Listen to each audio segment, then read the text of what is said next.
Hi, this is Roger. Thanks for dropping by on another lovely, bright, sunny English winter day. This weather is so depressing. Anyway, it's 2018, and in this year we go onwards and upwards, or whatever the expression is, infinity and beyond, or whatever it was. I don't think that's a good way to start a video. And I don't know quite why, but I'm almost pleased to see that spike go over. That spike's been there 3 months. And on an Oncidium type intergeneric, that is just not possible. It's still got... Oh no, they are starting to go. That one's not. That one's still perfect. But it's on its way out. The spike itself's got that straw colour, so at last, now it can concentrate on some new growth spraps. I still believe that some orchids, not all, have a trigger mechanism. And while they have blooms in their mind, which I know they don't have, but in their makeup, they still believe that with active blooms there is the possibility of seed, and the seed is the perpetuation of the plant. You know, that's its offspring to come. But as soon as the blooms are gone and it hasn't been pollinated, especially on growths that only ever bloom once, it sort of gets its head together and thinks, oh come on, we need new growths now, we've got to get going, we haven't got any seeds, so we need to get to the point where we can have the opportunity to get some more, and that is new growths and new spikes. So I still think that plant's been sat in the doldrums because it still had blooms. What else? I'm not going to get that down at the moment, but my Encyclia, the Radicans hybrid, first blooms opened. I'll get that down when that set of blooms are open. And I can get in close then. What I've come out here today to do is, you know me, when I get a problem, I can't let it drop. Not until I have a possible answer. Now, going back over the years, I have never had new growths on orchids suddenly collapse with bacterial type infections, which at the end of the day is a guess. I'm only assuming that's what it was, but you saw the mess. And back a while there was another one did that, and that nearly took the whole plant down, because that even got into some of the older pseudobulbs. They were just full of a liquid. You know, they'd really rotted badly on that plant, and I may have lost the plant altogether in that case. And it suddenly dawned on me, these work better if they're plugged in. I haven't been using that for a long time. I don't know why I stopped using it, but I did. It's an air cleaner. Yeah? I still don't fully understand how it works, but in its simplest form, it's got plates inside that when a voltage is passed across it, it creates ions that latch on to pathogens and nasties in the air and make them too heavy to stay in the air, and they drop to the floor. And no, I'm not ankle deep in them, this is with microscopic level here. But it's always been here, sitting in the background, doing its thing. It's got a little fan, draws in air in the back, takes it over those plates. It's also got a little UV light inside, which has killing properties. Anybody who's ever run a pond with a filter in has probably got a UV light in there, kills stuff off. But for some reason it's just been left unplugged. So without further ado, I need to take that apart, clean the plates off, because they haven't been done for ages, and they work better when they're clean. Clean the little filter out, and set it up again, and run it. I don't know whether it does any good, but what I do know is it can do no harm, and it's not doing any good whatsoever when it's not plugged in. So I'm going to get that going again. The amount of electricity it uses is nothing. It's running off an adapter, so it's running on 12 volts basically. So it uses next to no power at all. And yeah, let's get it going again. I'll be back. Well, that's it. I'm just giving it a clean up and huffed and puffed through the air intakes and places like that, get some of the dust out and everything like that. But that's the business part of it, basically. And as I said, I don't profess to understand how it works, but that just slots in there. It's got two little electrodes on the bottom that make contact. That's the little UV light. I can't show that working because there's a safety device. That light can only come on when the lid's closed, basically, because obviously that can damage your eyes. And then it, oops, chuck it on the floor, why don't you? And then it's got this little filter that sits in there that I may or may not be able to put back in with one hand, or we can try. So that's it. It's easily maintained and everything, and now all we've got to do is plug it back in. I think the mains is on. As I say, this is only 12 volts, so it's not a big deal. And then it's got two settings. I can't even hear it working over the rain. That's better. And there's a pretty good airflow comes out of there.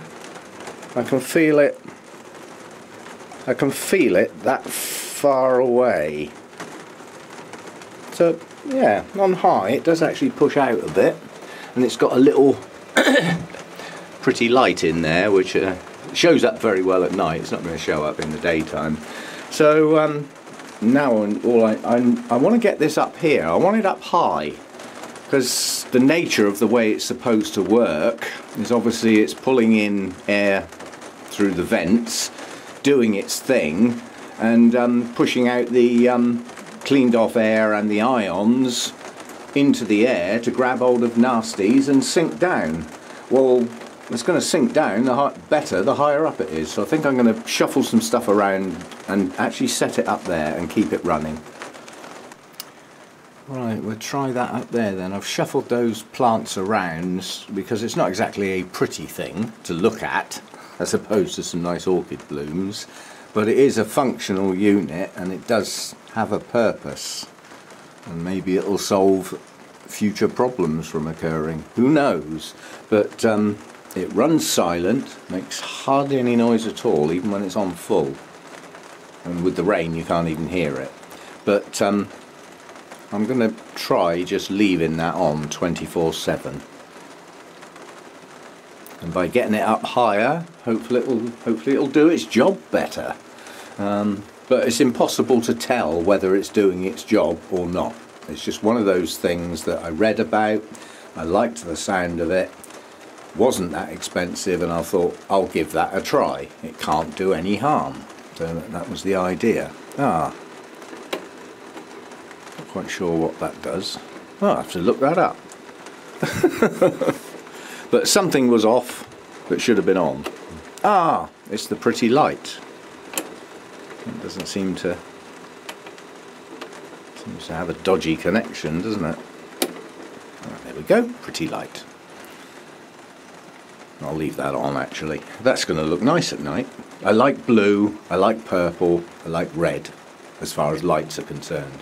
So why don't you have LED lights, I hear you say? Because I can't afford them. I haven't got anywhere to put them. Otherwise I might. I do like that colour. One thing I would say for those of you who've got those, don't forget to turn them off when you film. Otherwise when you're showing us your pretty orange blooms, all we're seeing is purple. And then you show us a nice white bloom. All we see is purple. And all the leaves are purple. It's just like a purple light show. But they do their job. They do their job. That's all I'm going to do for today, I think, because I'm not watering out here today, and I'm waiting for things to happen. I mean, you can see up there that brown looking sheath. Yeah, well there's buds coming in there. There's buds forming in there. You can see the swelling. So I've got stuff coming, but not quite there yet.